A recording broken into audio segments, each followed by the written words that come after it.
Next time you see this plant in your backyard, don't cut it down, because this is the best natural painkiller you'll ever find. Some people even compare it to morphine. This common plant is called wild lettuce and was commonly used by Native Americans 2 centuries ago for both food and medicine. So today I'm going to show you how to make a simple wild lettuce extract to keep in your medicine cabinet and use whenever you need it. Now if you take a leaf or stem and squeeze it, you'll see a white substance coming out. This is where the potency of the plant lies. Because of this white juice, the early European settlers also called it opium lettuce. This milky substance doesn't contain any opiates, but it's working on the central nervous system directly to lessen the feeling of pain. Nowadays, many people are turning their attention back to this lost knowledge and use it as a replacement for addictive prescription pain medicines. So let's avert our gaze from our modern survival thinking for just a bit and look at how our great-grandparents did it 150 years ago. This is exactly the kind of information I found in this 350-page book called The Lost Ways. This is probably the only survival book I've actually enjoyed reading. You won't believe how many survival things we've lost to history. I found the wild lettuce on page 113 and decided to make my own painkiller.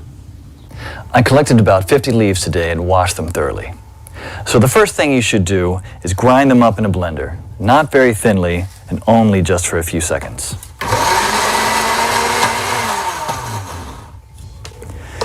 Place the ground leaves into a wide pot and add just enough water to cover them.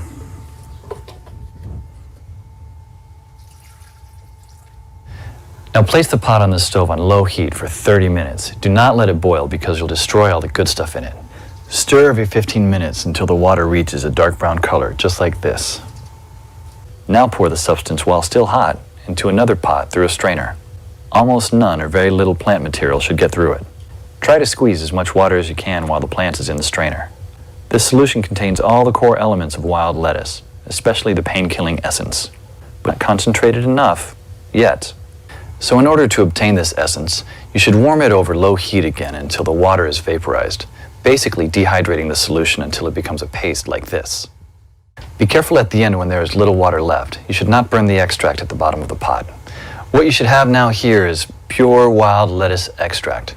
You can pour it in a small glass container like this and put it in your medicine cabinet for later use when you'll need it. Wild lettuce is unscheduled by the FDA, meaning it's legal to grow, own, and forage without prescription or license, just like how the Native Americans used to heal their pain.